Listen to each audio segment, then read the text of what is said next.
Gibaud, président et fondateur du Slip français. Bonjour. Bonjour Guillaume. Ravi de vous retrouver sur ce plateau. Le Slip français créé en 2011. C'est une histoire qui commence à avoir sa place dans l'histoire. Faire partie du paysage. Oui, voilà, de l'économie française, effectivement. Et on se rappelle de ces difficultés dont vous aviez fait part le public, finalement, il y a quelques temps. On n'est pas mécontent de constater que ça a porté ses fruits, votre stratégie, j'imagine. Progression des ventes de 10% sur les 15 derniers mois.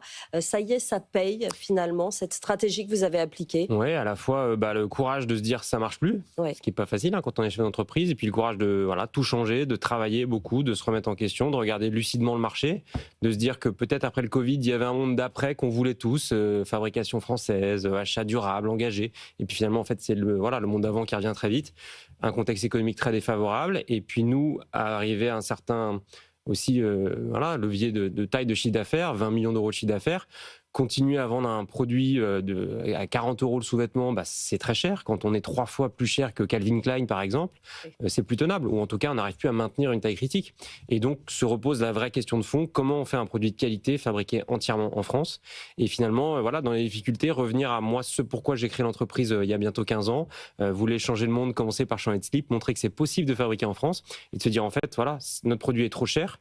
Pas parce qu'on le voulait, mais parce qu'on fabriquait avec les outils des autres et on fabriquait des petits volumes, des petites séries de plein de modèles différents sur une stratégie de produits de cadeaux. Et on s'est dit, en fait, il faut qu'on équipe tous les Français, il faut qu'on fasse une stratégie de volume, qu'on trouve la façon, enfin, de fabriquer un produit à prix compétitif en France. Et c'est ce qu'on a réussi à faire courageusement avec Léa Marie qui m'a rejoint, directrice générale à mes côtés. On a tout changé dans l'entreprise, changé le modèle, changé le prix, passer de 20 à 3 boutiques, passer de 120 personnes à 38 personnes. Ça a été super dur. Diviser le prix par 2 et on a plus de 200 000 nouveaux clients qui nous ont suivis dans cette stratégie, dans la révolution. Parce que il y a effectivement dans le fait que le slip français fasse partie du paysage, il y a un truc très simple de bon sens. En fait, si on montre qu'on arrive à fabriquer un slip en France, c'est quand même le point de départ de faire pas mal de choses bien derrière. Alors effectivement, vous avez cassé les prix, vous avez quitté les boutiques, vous avez misé sur les grandes surfaces. Ça a été un changement radical après 12 ans. Mais aujourd'hui, vous nous dites que produire des sous-vêtements, du textile en France, c'est possible de le faire à petit prix? Exactement, c'est possible à petit prix. Il y aura toujours moins cher que nous. Quand on voit les Shein, les Temu qui vous vendent 5 slips pour 20 euros, on n'arrivera jamais à faire ça parce que ça, c'est des conditions qui ne peuvent pas exister. C'est des gens qui en C'est combien aujourd'hui un slip français? Chez nous, ça va être autour de 15-20 euros, le sous-vêtement. Donc, mais on se rapproche pour moi du prix référent de marché. Si vous allez dans une enseigne de grande distribution, là où se fait 50% des ventes de sous-vêtements hommes en France, vous prenez 3 slips, vous mettez face au rayon de façon à peu près objective, 3 slips, ça vaut 29 euros.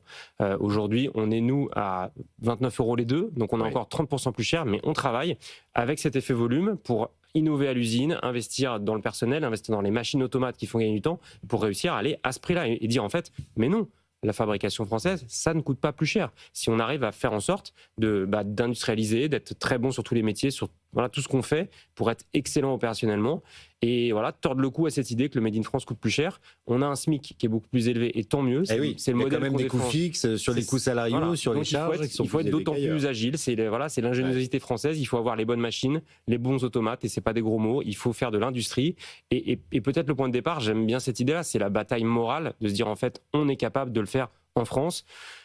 C'est quand on voit des machines qui permettent de fabriquer de façon plus automatisée les sous-vêtements, c'est pas non plus des choses qui font décoller des fusées. C'est des machines simples qui valent 30 000 euros, 40 000 euros. Par contre, avoir le courage de les mettre en place. C'est l'automatisation. On a reçu différents chefs d'entreprise qui produisaient notamment des produits d'entretien à faible valeur ajoutée, mais qui disaient on peut produire en France si on automatise. Il y a une partie de la réponse est dans l'automatisation, mais c'est aussi en fait toute la chaîne de valeur qu'on va optimiser. En fait, il faut partir du prix de vente que le client, que nous tous citoyens, on est prêt à payer, et en fait. Bien sûr qu'on soutient le Made in France, mais on ne peut pas mettre 50% de prix en plus, c'est pas possible. Donc il y a peut-être 5, 10%, 15% de prix de plus qu'on est prêt à payer, mais derrière, de tout mettre en œuvre pour aller chercher ce prix de vente cible et donc organiser la chaîne de valeur, avoir moins de références. Nous, un des gros leviers sur lesquels on a joué, c'est qu'avant, on avait 1500 références, des bleus, des verts, des jaunes, plein de séries limitées. Donc on est très content d'avoir plein de sous-vêtements de mode, mais à la fin, les hommes en France, ils jettent des sous-vêtements bleu marine. Donc faisons en sorte d'avoir un gros paquet de slips bleu marine fabriqués à un bon prix, et c'est ça, je crois, la suite d'une industrie, et c'est le bon mot, en fait, une industrie, c'est des volumes et c'est de l'optimisation dans le temps. Il faut faire des choix, et vous les avez faits. Pour autant, la vie d'un patron n'est pas un long fleuve tranquille. Une fois que cette phase est terminée, aujourd'hui, l'alerte que vous lancez, ce sont les droits de douane, ce sont les lettres envoyées par Donald Trump qui menacent d'appliquer 30% sur les produits qui vont de l'Europe vers les États-Unis. Ça peut encore changer, on le sait, mais qu'est-ce que ça implique pour vous concrètement ? Nous, c'est sûr qu'il y a un peu deux niveaux. Déjà, il y a le premier niveau sur nos clients américains. C'est notre premier pays, les États-Unis, en dehors de France. Donc, on fait 10% des ventes à l'export et on fait 5% aux US. Donc, c'est pas énorme. On va pas en mourir demain matin. Mais c'est sûr que le client qui payait son slip 40 €, qui va l'acheter 50 €, tout de suite, c'est plus compliqué. Donc, on risque de perdre des ventes. Déjà, nous, on a sujet d'avoir ce prix de vente. On fait beaucoup d'efforts pour le ramener au bon niveau. Donc, quand on rajoute des droits de douane, forcément, c'est plus compliqué. Donc, déjà, mécaniquement, ce côté vente aux États-Unis qui peut être pénalisé. Et de l'autre côté, c'est plutôt l'incertitude chaque jour. De dire, en fait, quand il y a une annonce macroéconomique mondiale chaque jour, à la fin, les clients, ils font un peu plus gaffe à leurs achats de slip. Et en fait, finalement, tout ça se transforme en les Français qui épargnent beaucoup et qui vont moins dépenser chaque jour sur notre site internet ou dans les rayons de supermarché.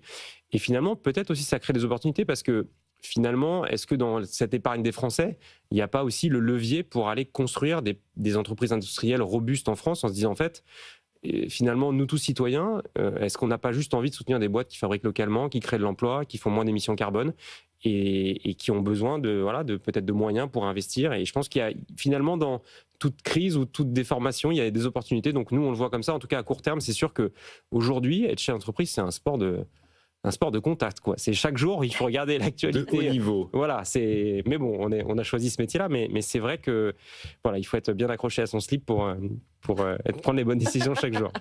Avec 600 000 pièces vendues déjà cette année, vous visez le million de pièces. À quel horizon ? Et est-ce qu'on peut rester français, populaire et rentable? Ouais, on va démontrer cette année.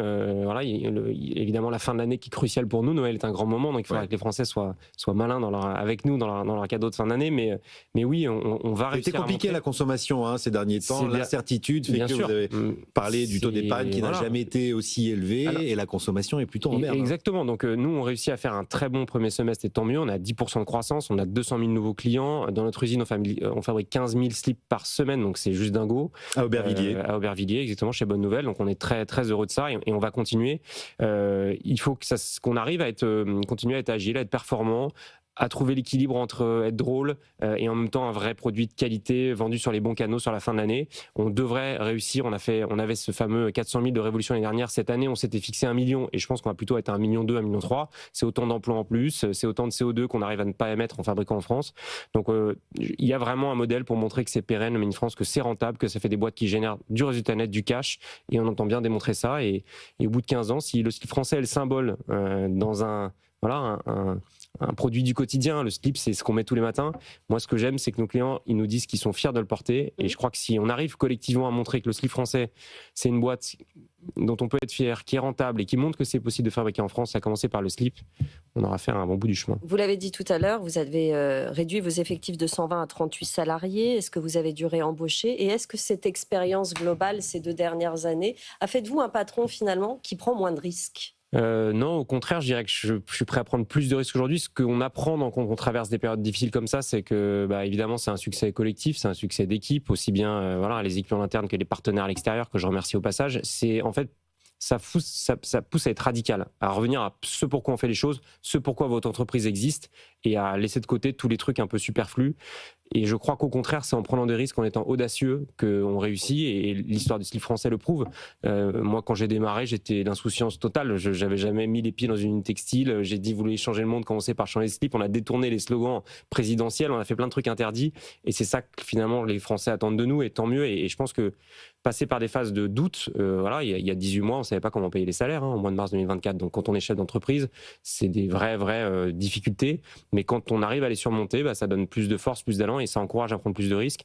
Et aujourd'hui, effectivement, on a fermé 17 boutiques. Donc c'est sûr qu'on est passé de 120 emplois à 38. Donc c'est mécanique, c'est difficile. Mais je crois que quand on explique bien les choses, on avance, on fait les choses dans le temps, ça fonctionne. Et en même temps, on n'a pas le choix. On doit trouver des solutions pour que ça marche. Le principal canal de distribution aujourd'hui pour le slip français, alors on a parlé de la grande distribution, mais c'est aussi le numérique, j'imagine. On fait 70% des ventes sur le site web. Ça a toujours été notre premier canal de vente. On a aujourd'hui 600 000 clients.